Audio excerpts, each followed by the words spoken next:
ધોરણ 11 subject chemistry unit 4. હા, આપણે દ્રવ્ય વિશે આપ સૌ જાણો છો.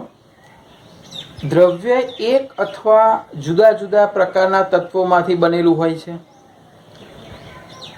કેટલાક તત્વો અથવા તો એના પરમાણુઓ, જેમ કે ઉમદા વાયુના શ્રેણી જે છે 18મો સમૂહ, એના બધા જ તત્વો, સોનું, પ્લેટિનમ જેવા જૂજ તત્વો, આ બધા કુદરતમાં સ્વતંત્ર અસ્તિત્વ ધરાવે, એટલે કે એકલા, અને લગભગ કોઈ જોડે ફાવે નહીં. એટલે આપણે કેટલાક વિદ્યાર્થી મિત્રો પણ એવા હોય છે કે બસ એકલા, એને કોઈની સાથે માથાકૂટ નહીં, કોઈની સાથે મિત્રતા નહીં, ગેરબો નહીં. જ્યાં જુઓ ત્યારે એકલા વાંચતા હોય, એકલા લેસન કરતા હોય, એકલા રમતા હોય, એકલા રૂમમાં ટીવી જોતા હોય, એકલા મોબાઈલ રમતા હોય, રાઈટ. એટલે પણ આવા બહુ ઓછા હોય છે, તો એને આપણે ઉમદા મિત્રો કહી શકાય. પણ મોટા ભાગના સમાજમાં ભેગા રહેવાનું એક વલણ હોય છે.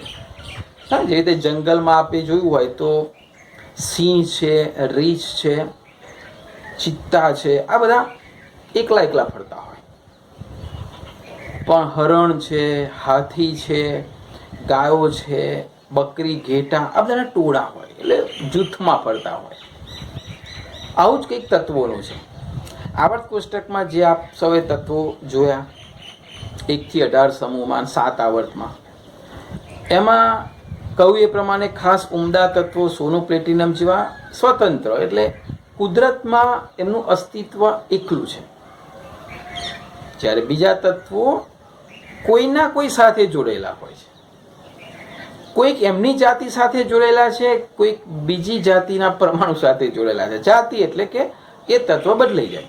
જેમ કે ક્લોરીન Cl2, એકલો Cl ક્યાંય નહીં હોય, Cl2 જોડમાં O2 oxygen, H2 hydrogen, I2, Br2, આ બધા પોતપોતાના જૂથમાં જોડેલા હોય છે. P4 ફોસ્ફરસ, S8 સલ્ફર, પણ H2O, CH4 મિથેન, Al2O3, તો આ બધા જો જુદા જુદા તત્વો ભેગા થયા છે. તો મિત્રો આવો જ આ બધા જે તત્વો ભેગા થાય છે, અમુક સંયોજન બને છે, અમુક સંયોજન બની શકતા નથી. અમુક સંયોજનમાં અમુક પરમાણુ અમુક સાથે સંયોજાય છે, બીજા સાથે સંયોજાતો નથી. તો એવું કેમ? બીજું કે એ જે સંયોજન બને છે એના વિવિધ આકારો હોય છે. અમુક સાથે અમુક પરમાણુ નથી સંયોજાતો, તો કેમ નથી સંયોજાતો? અમુક સાથે જ કેમ સંયોજાય છે? અમુક સંયોજનનું સૂત્ર છે, અમુક સંયોજનનું અણુસૂત્ર કેમ નથી? કેમ આપણે મન ફાવે એમ આવર્ત કોષ્ટકમાંથી બધા અણુસૂત્રો ના બનાવી શકીએ? તો આ બધાના રાઝ આ ચેપ્ટર ખોલે છે. બહુ જ ઇમ્પોર્ટન્ટ ચેપ્ટર છે. બહુ સરસ સરસ તમને રાજની વાતો પણ ખબર પડશે, બરાબર? તો આપણે એ પાઠ શરૂ કરીએ, યુનિટ 4.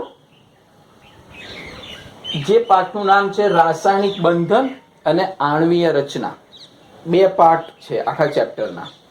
શરૂઆતનો પાઠ જોઈશું રાસાયણિક બંધન, અને જ્યારે પૂરું થશે ત્યારે જોઈશું આણ્વીય રચના. ઠીક છે ને? ये बंधन तो प्यार का बंधन है, એવું જ ક્યાંક છે. અહીંયા બંધન છે, પણ અહીંયા જે બંધન છે પ્રેમનું બંધન નથી, પરંતુ રાસાયણિક બંધન છે. અને એ આપણે શરૂઆત કરીએ. પરમાણુઓનો જે સમૂહ, બરોબર, એક પ્રકારના કે એક કરતા અલગ પ્રકારના, જુદા જુદા પ્રકારના, એનો જ્યારે સમૂહ થાય, સમૂહ એટલે 2 પણ હોય, 3 પણ હોય, 5 પણ હોય, 10 પણ હોય, બરાબર, 2 કે 2 થી વધુ પરમાણુ જ્યારે એકબીજા સાથે જોડાય, હા, એ બંધન, તો એ પરમાણુનો જે સમૂહ બને છે એ ચોક્કસ લાક્ષણિકતા ધરાવતો હોય છે. એ જે સમૂહ છે એ ચોક્કસ લાક્ષણિકતા ધરાવતો હોય છે. એ સમૂહને કયા નામે ઓળખીએ છીએ આપણે? અણુ, મોલેક્યુલ. તો આ જે અણુ છે ને, એ અણુમાં રહેલા પરમાણુઓ નજીક આવ્યા હશે, એકબીજા સાથે જોડાયેલા હશે, બરાબર? તો એ જોડાયેલા હશે તો એમને એમ તો જોડાયા નહીં હોય, કંઈક આકર્ષણ બળ હશે. તો આકર્ષણ બળ કેવું છે?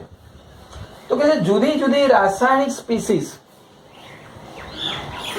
જુદી જુદી રાસાયણિક સ્પીસીસ એટલે કે અણુઓ, જેને આપણે સંયોજન પણ કહીએ છીએ, H2O CH4, બરાબર, H2SO4 HNO3. તો જુદી જુદી રાસાયણિક સ્પીસીસમાં જુદા જુદા ઘટકો. આ જુદા જુદા ઘટકો છે એટલે કયા ઘટકો? તો કે છે પરમાણુ પણ હોઈ શકે,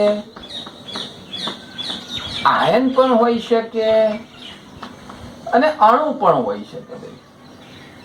આ જુદા જુદા ઘટકો એટલે પરમાણુ હોઈ શકે, આયન હોઈ શકે કે અણુ હોઈ શકે. એ જુદા જુદા ઘટકોને એક સાથે જકડી રાખે તે આકર્ષણ બળ.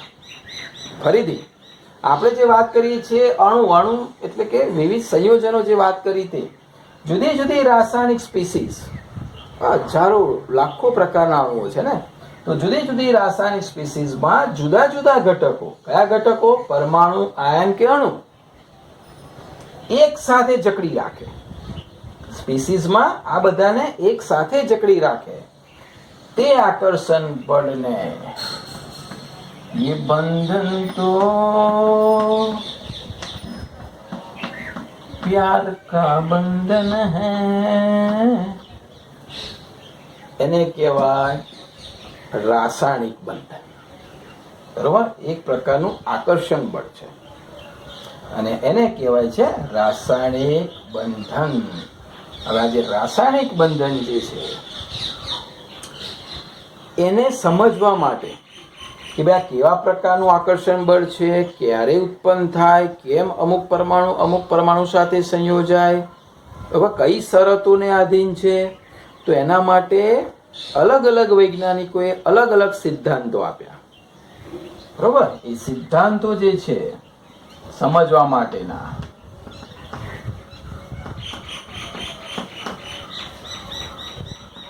એમાં એક છે કોસેલ-લુઈસ સિદ્ધાંત, અથવા તો એને અભિગમ કહેવામાં આવે છે. કોસેલ-લુઈસ અભિગમ, VSEPR સિદ્ધાંત, valence shell electron pairs repulsion, electron pair રિપલ્શન.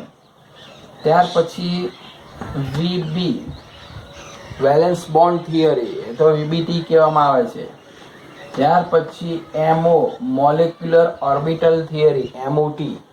તો આ બધા જે છે અલગ અલગ સિદ્ધાંતો છે. આ કોસેલ-લુઈસ અભિગમ, VSEPR સિદ્ધાંત, VB સિદ્ધાંત, MO સિદ્ધાંત, આ બધા સિદ્ધાંતો શું સમજાવે છે? ये बंधन कौन सा बंधन है, लव मैरिज है कि अरेंज मैरिज है, वो समझाते हैं. તો આ બધા સિદ્ધાંતો આપણે આ ચેપ્ટરમાં શીખવાના છે. આ સિદ્ધાંતો શીખીશું એટલે કે રાસાયણિક બંધન અડધો પાઠ પૂરો થશે આપણો. આ રાસાયણિક બંધન છે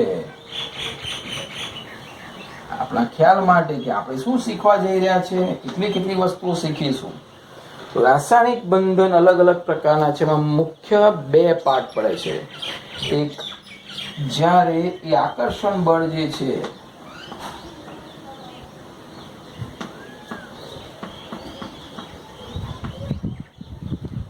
આંતર પરમાણુય બંધ, અને બીજું છે આંતર આણ્વીય આકર્ષણ બળ. બે પ્રકારના આકર્ષણ બળ શીખીશું આપણે. એક આંતર પરમાણુય એટલે કે પરમાણુને અંદરો અંદર, એક પરમાણુ બીજા પરમાણુ સાથે. આંતર આણ્વીય એટલે અણુ સાથે. રાઈટ? તો બે પ્રકારના રાસાયણિક બંધનના આકર્ષણ બળ છે, આંતર પરમાણુય, આંતર આણ્વીય. આંતર પરમાણુય જનરલી પ્રબળ હોય છે આની સાપેક્ષે, અને આ થોડુંક નિર્બળ હોય છે કારણ કે અણુ વચ્ચે છે ને. એટલે આ એવું કહી શકાય કે આંતર પરમાણુય એટલે એક જ કુટુંબના સભ્યો વચ્ચે પ્રેમ અને બંધન. મમ્મી, પપ્પા, છોકરા, બા, દાદા, ભાઈ, બહેન, હા, બેન બનેવી એક જ કુટુંબના એ પ્રબળ હોય, પણ પાડોશી સાથે આપણા બીજા કોઈ સંબંધી, દૂરના સંબંધી સાથે, ફળિયામાં, સોસાયટીમાં, તો એ બંધન થોડુંક નિર્બળ હોય, આંતરાળીય, આખા કુટુંબ સાથેના, બરાબર, અણુ સાથેના. જ્યારે આંતર પરમાણ્વીય પ્રબળ હોય, ઘરમાં દરેક સભ્ય વચ્ચે પ્રબળ બંધન હોય. તો આ જે પ્રબળ જે છે એના મુખ્ય પાછા પ્રકાર પડશે. એક પડશે વિદ્યુત સંયોજક.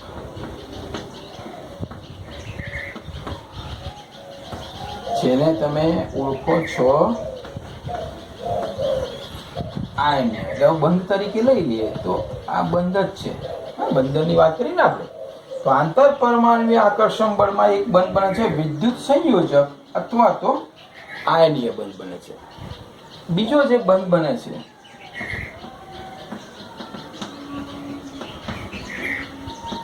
એને કહેવાય છે સહસંયોજક બંધ. ત્રીજો બને છે એને કહેવાય ધાત્વીય બંધ. બરોબર.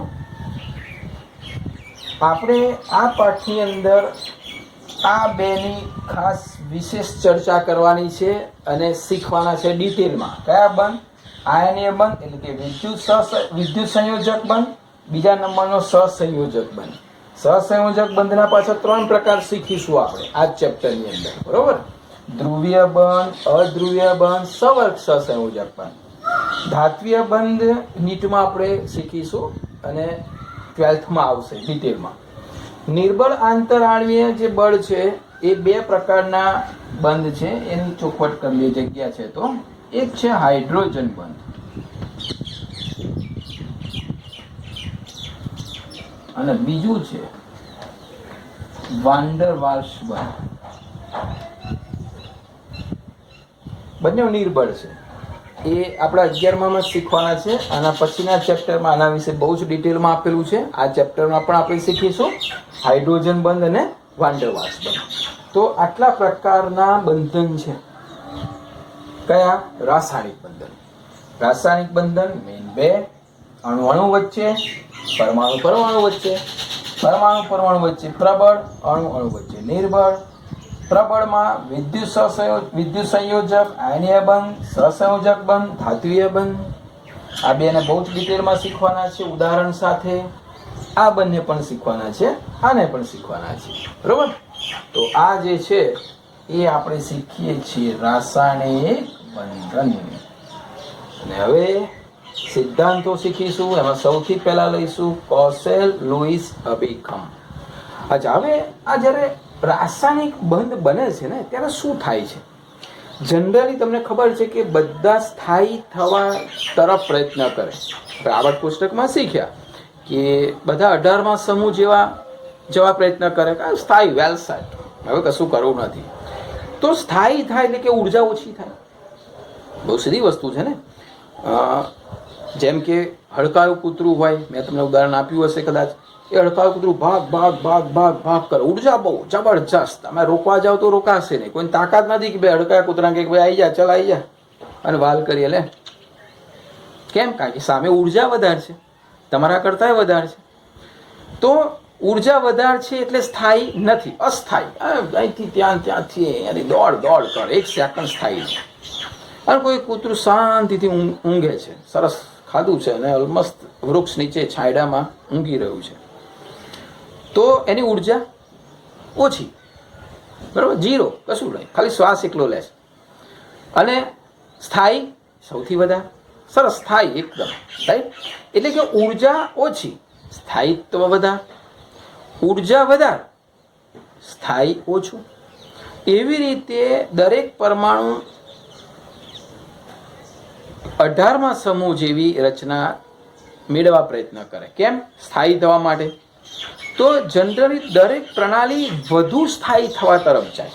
હા, દરેક પ્રણાલી વધુ સ્થાયી અવસ્થા તરફ જવાની વૃત્તિ રાખે. એટલે આ જે બંધન છે ને, બંધન શું કરશે? તો એ જે પરમાણુ જોડાશે, જે કંઈ પરમાણુ, એમાંથી જે પ્રણાલી બનશે ને એની શક્તિ ઘટાડવાનું કામ કરશે. અને શક્તિ ઘટશે એટલે શું બનશે? સ્થાયીતા મળશે. એટલે અણુ સ્થાયી થશે.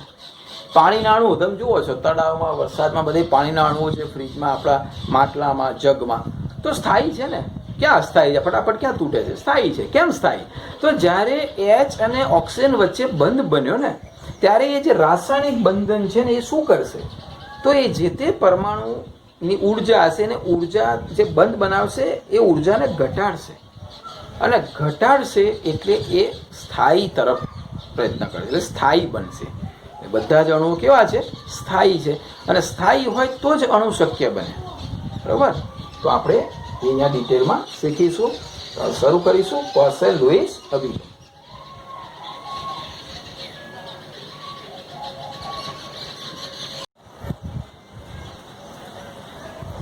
હવે જોઈએ રાસાયણિક બંધનમાં પહેલો સિદ્ધાંત કોસેલ લુઈસ અભિગમ.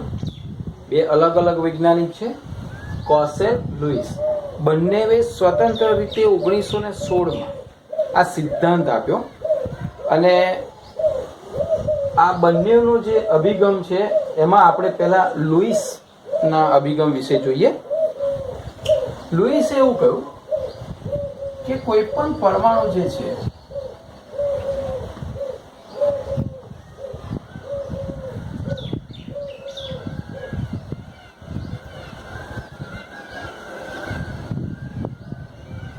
તો એ પરમાણુમાં બહારની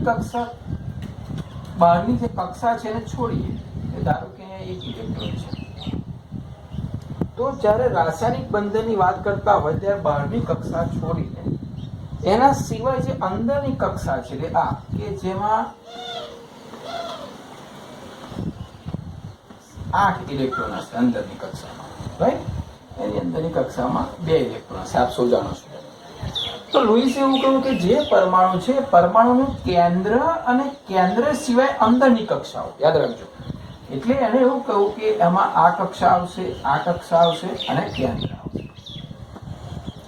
એટલે કે કેન્દ્ર અને અંદરની કક્ષા.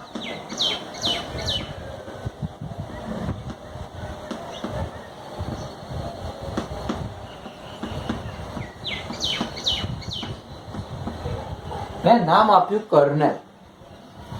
કર્નેલ એટલે આખો ભાગ આવ્યો. બરોબર? બહારની કક્ષાને છોડતા જે તે પરમાણુ છે એની અંદરની જેટલી કક્ષાઓ છે, કક્ષાઓ અને કેન્દ્ર, આ બધો જ જે ભાગ છે ગોળામાં, બરોબર, પરમાણુનો આખો જે ગોળામાં અંદરનો જે ભાગ છે એને શું નામ આપ્યું? એને કર્નેલ નામ આપ્યું. પછી એને એવું કહ્યું કે બહારની જે કક્ષા છે બાહ્ય કોષ, એમાં વધુમાં વધુ 8 ઇલેક્ટ્રોનનો સમાવેશ થાય. એટલે કે અહીંયા જો આ કક્ષામાં 1 2 3 4 5 6 7 8 થઈ ગયા, એટલે 9મો પાછું બહારની કક્ષામાં આવો. એટલે એને એવું કહ્યું કે બાહ્ય જે કક્ષા છે એમાં વધારે 8 ઇલેક્ટ્રોનનો સમાવેશ થાય. અને આ કેવી રીતે સમાવેશ થાય? તો કે જ્યાં કર્નલ છે ને અંદરનો આખો જે ગોળો છે એવું માની લઈએ કે આ કર્નલ છે.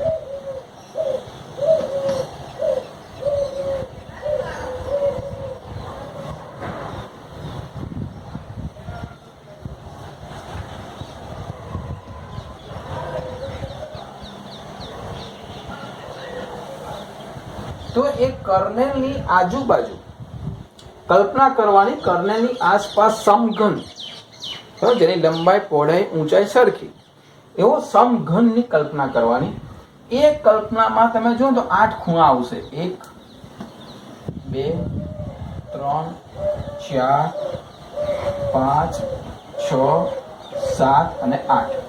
તો આ જે 8 ખૂણા છે ને એ 8 ખૂણામાં ઇલેક્ટ્રોન એવી રીતે હોય છે કે ભાઈ કર્નેલની આજુબાજુ સમઘન ગણવાનો, અને સમઘનના કુલ 8 ઇલેક્ટ્રોન, કારણ કે બાહ્યતમ કોષમાં વધારે કેટલા ઇલેક્ટ્રોન? 8. અંદરનો ભાગ શું છે? આખો કર્નલ છે.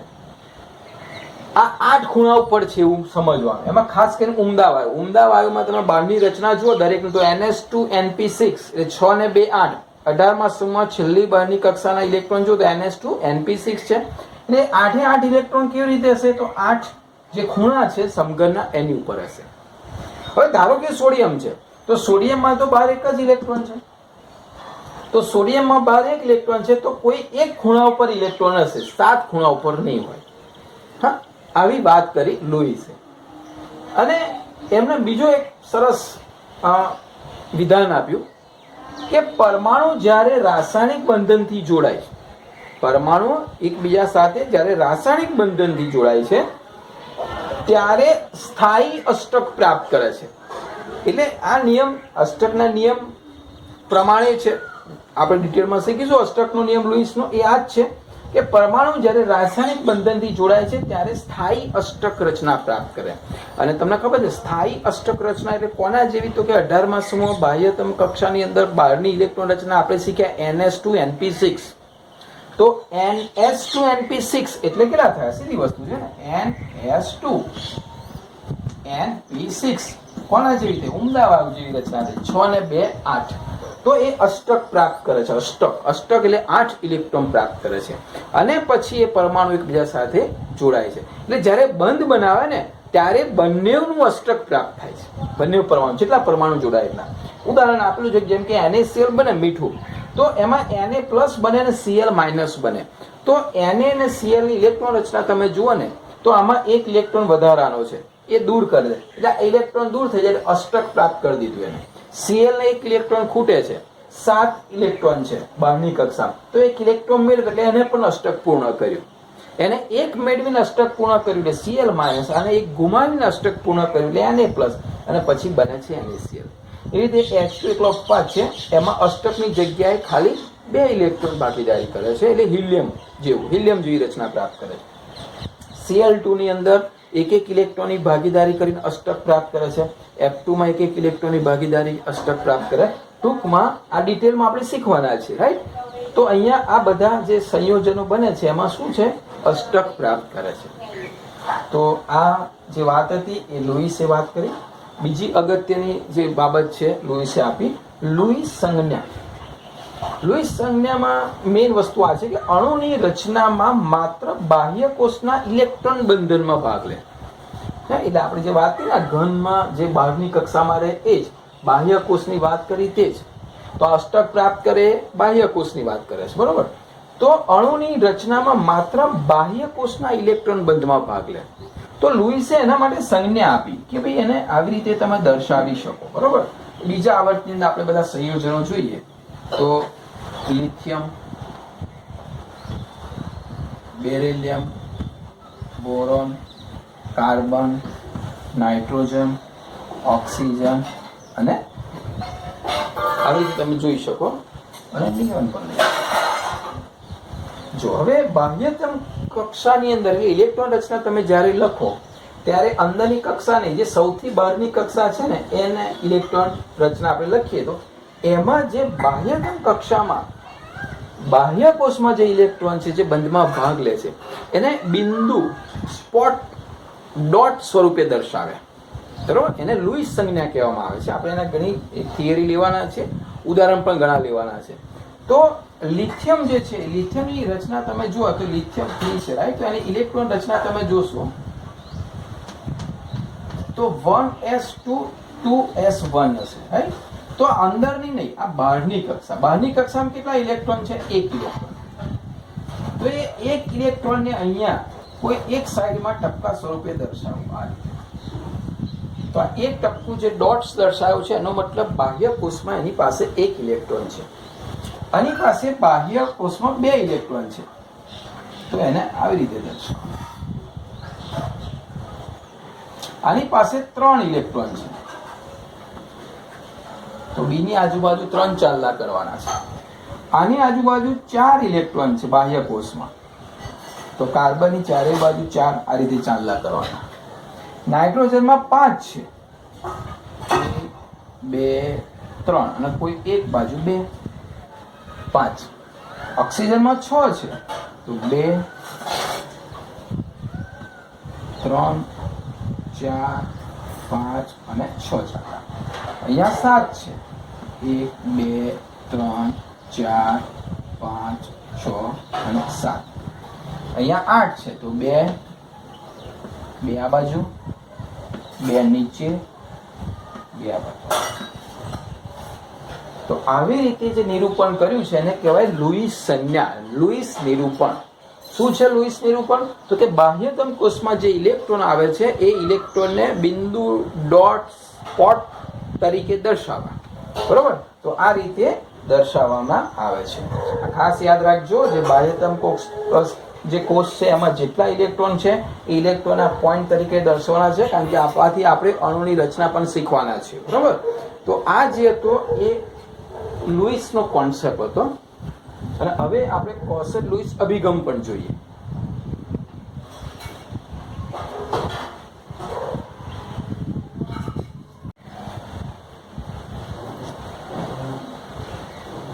જો આપણે લુઈસની અભિધારણા જોઈ, કેટલાક વિધાનો જોયા. હવે જોઈએ રાસાયણિક બંધન માટે કોસેલની અભિધારણાઓ.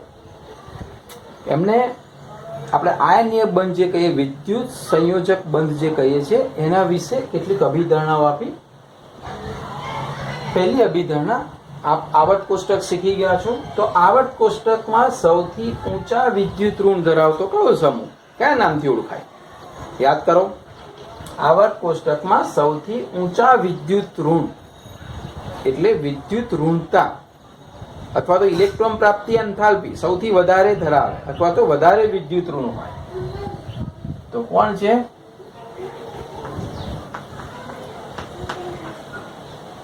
હેલોજન. એને આપણે 17મો સમૂહ કહે છે ને, હેલોજન તત્વ. સૌથી ઓછા વિદ્યુત ઋણ. ઊંચી વિદ્યુત ધન તેનાથી વિરુદ્ધ પહેલો સમૂહ કયા નામે ઓળખાય? આલ્કલી ધાતુ. હેલોજન અને આલ્કલી ધાતુ બંને શાનાથી અલગ પડે? ઉમદા વાયુથી અલગ છે. કેમ ઉમદા વાયુથી અલગ? કારણ કે ઉમદા વાયુની ઇલેક્ટ્રોન રચના NH2np6 એના કરતા ડિફરન્ટ છે. ફરીથી પહેલો મુદ્દો કોસેલની અભિધારણાનો.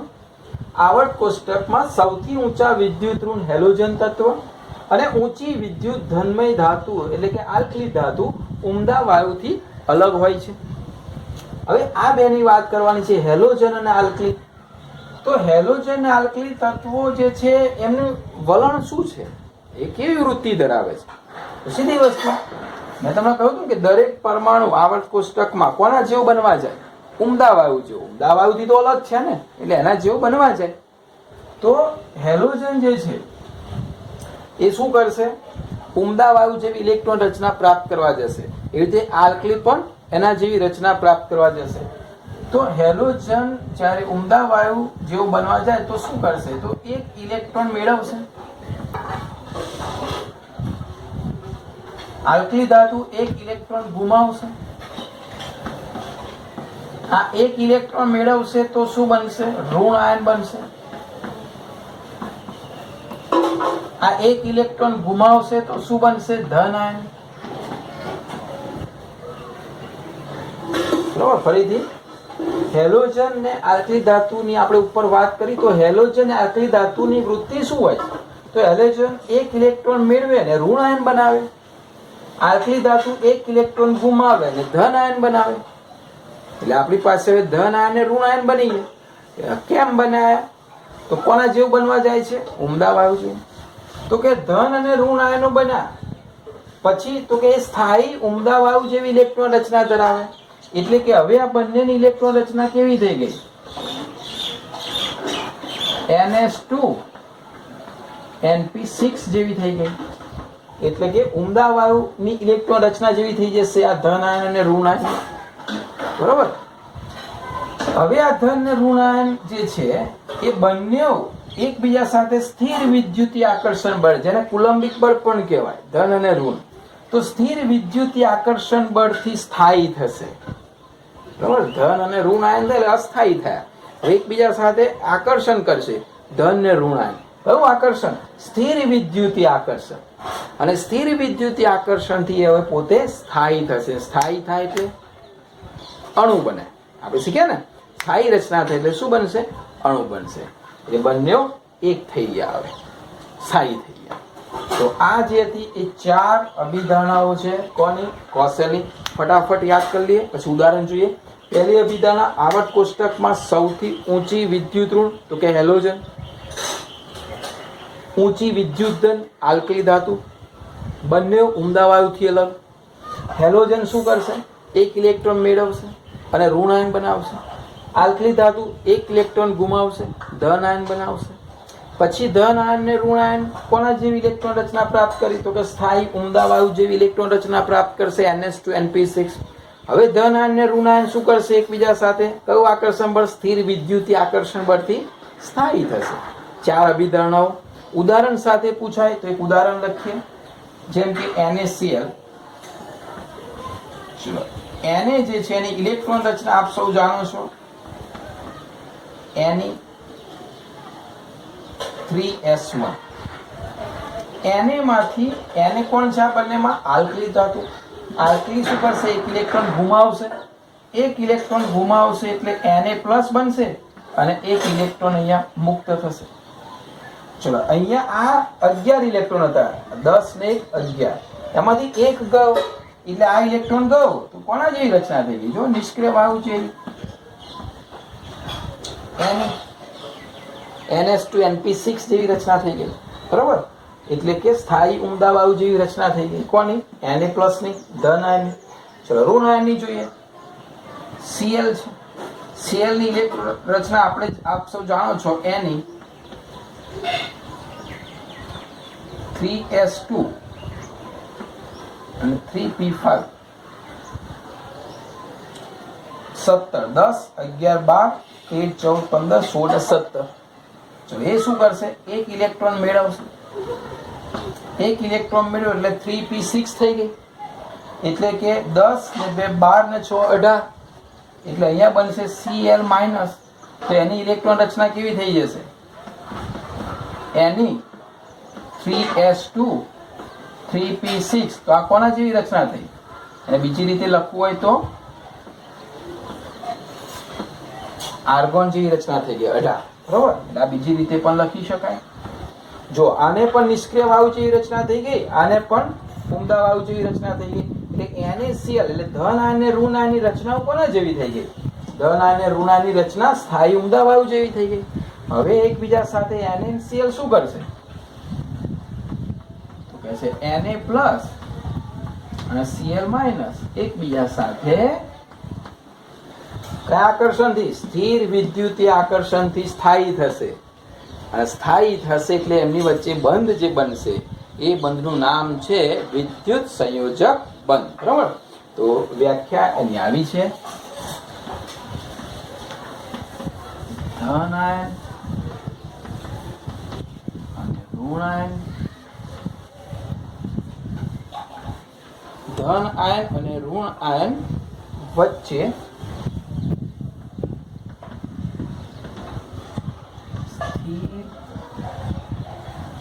વિદ્યુતીય આકર્ષણ ના પરિણામે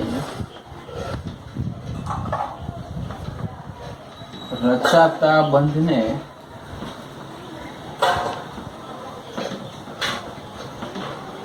વિદ્યુત સંયોજક બંધ કહે છે, બરોબર? તો આ જે વ્યાખ્યા છે વિદ્યુત સંયોજક બંધ એટલે શું?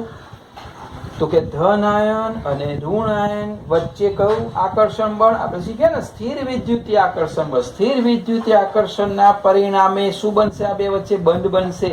NaCl વચ્ચે ધન આયન અને ઋણ આયન વચ્ચે સ્થિર વિદ્યુતીય આકર્ષણના પરિણામે રચાતા બંધને વિદ્યુત સંયોજક બંધ કહેવાય, જેને આપણે આયનીય બંધ તરીકે પણ ઓળખીએ છીએ. આયનીય બંધ કેમ? બે આયન વચ્ચે બંધ, ધન આયન અને ઋણ આયન.